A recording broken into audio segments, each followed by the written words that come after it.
Hello everybody, welcome back to the Team's Powerwall. Today we work on the next stage of building the packs. So the pack is already mounted with a bus bar, so we are going to connect every 18650 battery to the bus bars. There are a few ways to make packs. Some have battery holders with a spring-loaded metal plate and they put it in. That's okay if it works for you, but that is only for a very low currents. Some solder the cells, some spot weld the cells.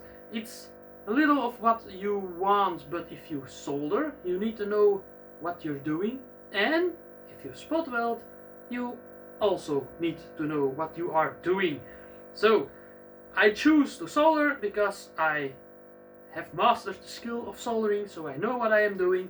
Also keep in mind, if you do solder, it's at your own risk. Don't do it inside your kitchen, or if it starts a fire, it ruins your entire life. So I am isolated from the house. House is a few meters away, so if this thing burns down, I still have my house. I only lost this room. Yeah, that's kind of expensive, so I don't want to lose that. Alright. Soldering. Don't heat up the cells too much. There's a reason why on a battery pack says yes, it's maximum and minimum temperature, because if it got too hot, too much heat into the battery, it will work like a bomb. That's a gigantic bomb, people. Gigantic. So we want to keep that safe. So not going above maximum, not going below minimum. So solder is have a hot enough iron, keep it on the battery for maximum 3 seconds. If it didn't work, solder other cells first, so let that cell cool down. If you have done 4 or 5 other cells, you can retry again that, but only 3 seconds, no longer than 3 seconds. It's like you drop food on the ground, there's a 3-second rule. If you can pick it up, it's good enough to eat. It's longer than 3 seconds, throw it away. Alright, let's check this. Oh, look at that. The sun is almost in the perfect spot, so the west facing panels are going great. And I'm charging my hybrid car, it's almost getting full. Battery will get topped up today. Alright, so let's grab a pack that weighs a ton in one hand.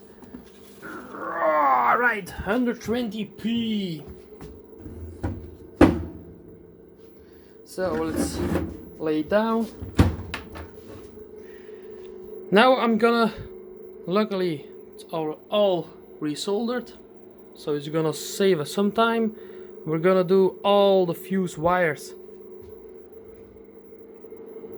This is my little roll I've got left.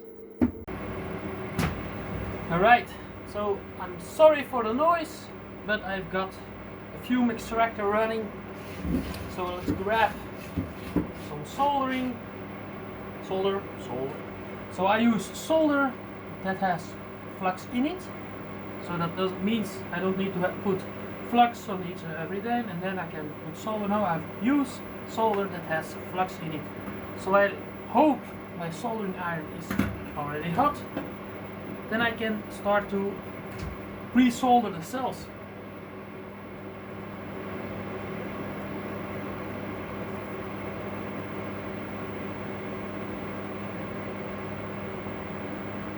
One thing is, solder always needs to flow off the soldering iron automatically on the cells. If that's not the case, then it means the metal isn't hot enough and the solder will not properly stick on it and will give problems later on.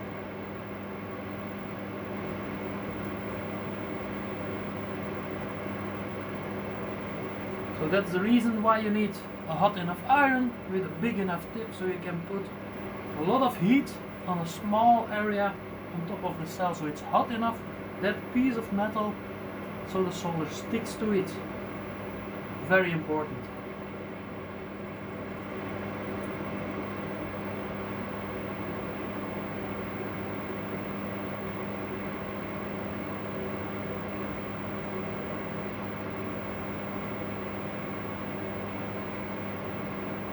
Didn't work? Stop trying.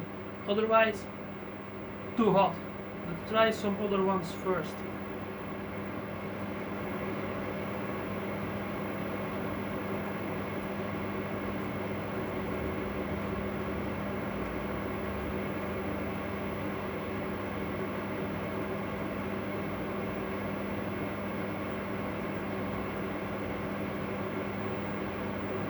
So I have done 5. I can try that single one again. It's hopefully cool enough.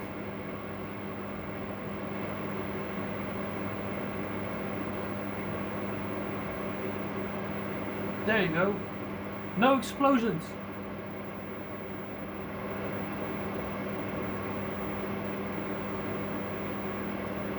If you want to see an explosion, you're at the wrong channel.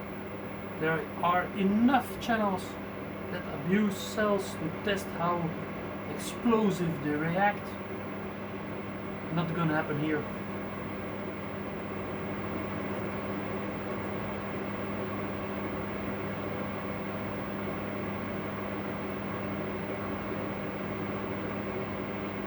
Let's try a close-up of solder running off the iron onto the battery itself. Forgive me for the shaking, because it's gonna be away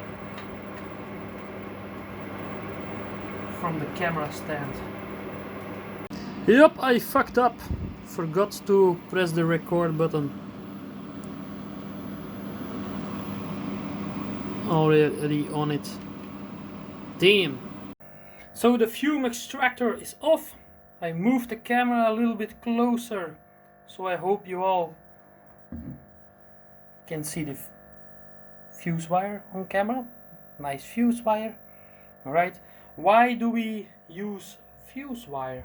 So we test cells to separate the good ones from the bad ones. If we had a dead cell, we don't want to use it because it can make an explosion if the entire pack dumps its electricity in it. It turns electricity into heat, and heat and the battery does not go very well together. It becomes a bomb and explodes and set off the nearby batteries, and it has a chain reaction and everything goes wacko. Alright, this little fuse wire, so fuse wire, prevents that. And why? Because a dead cell was once a good cell. So we all have good cells, but in the future, one good cell can become a bad cell. If that happens and it shorts out, then just that tiny little wire burns out, the cell empties its own energy, and there the story ends. So it separates itself from the rest of the pack. So one dead cell into the pack does not destroy the entire pack, entire battery, your house, and so on, your life. Yeah, that's not something we want. So I'm gonna attach the fuse wires onto the batteries, cells, whatever, 18650s, don't know what you call it. So I put the wire, fuse wire, it's a thin copper wire, so I don't need to tin it again, and it's an 0.2 millimeter diameter, so that's very thin wire. I don't think that thinner wires will give you more advantage, only more downsides, because a thinner wire can, yes, carry less current, means you need a massive amount of more batteries to have the same current handling.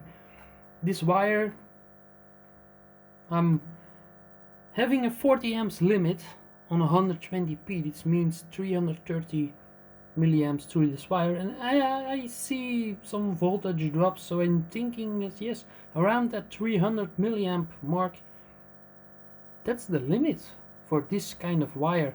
If you go thinner, it breaks easier, you can ask less of a battery. That's so, I think this is the limit of the limit.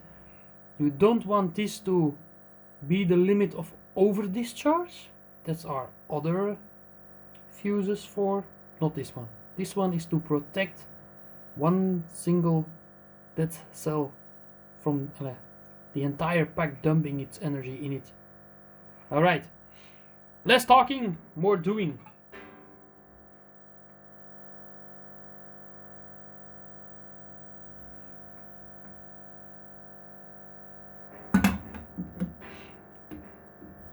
I cut it off.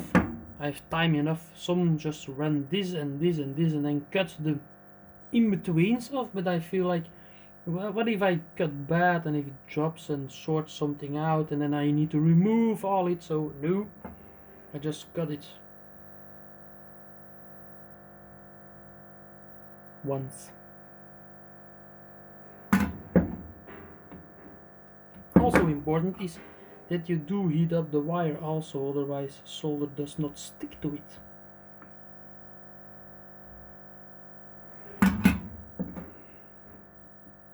If you see it's shiny, it means it's okay. If you see it's like not glossy, messed up, all kinds of different, no, not good. It needs to be one shiny blob, then it's okay.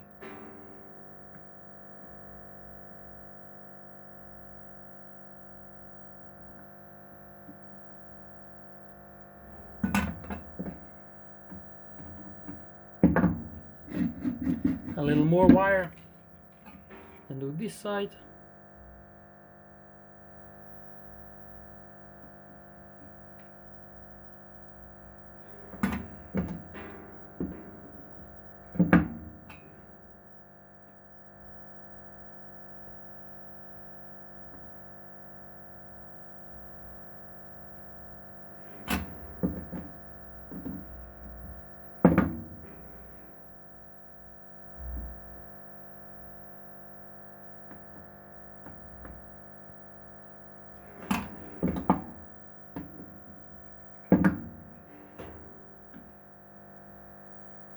Well, I'm filming without music because otherwise we have the YouTube problems with the music on it, and then it gets the sound blocked and then you people can't hear me.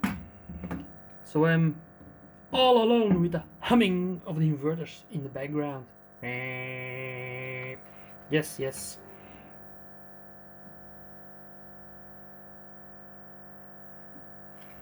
Oh yeah. That's a team secret. For row number 5 on a 2 bus bar pack. Okay, so put the sticky end down.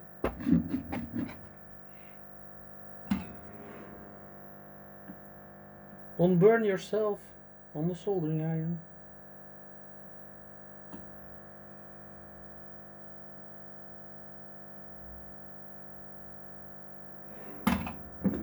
Well, I must say, I'm building row number 4, that means I have done 3 times 1600 cells both sides, so 6 times 1600 cells.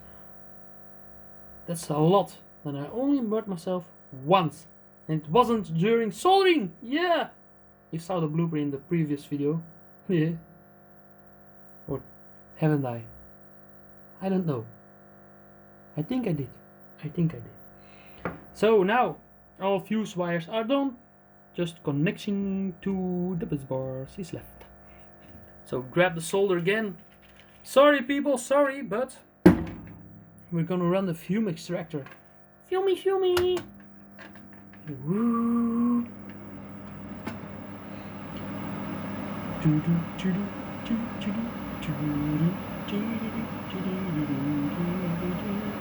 Also here, wait until the solder flows off the soldering iron onto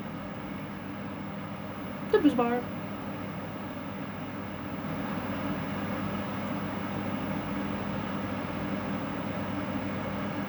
Oh, that's a little.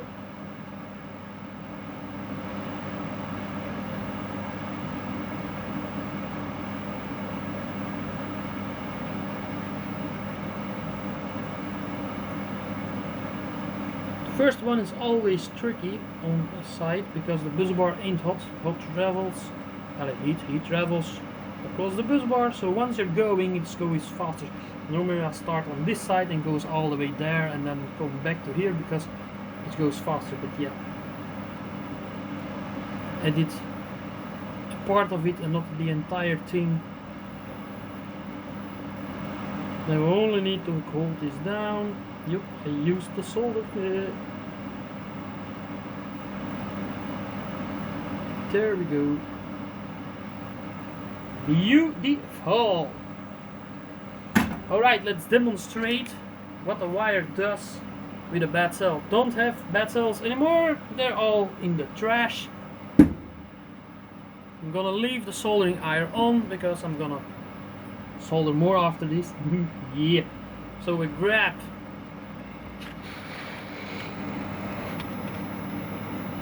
let's hope it gets nice into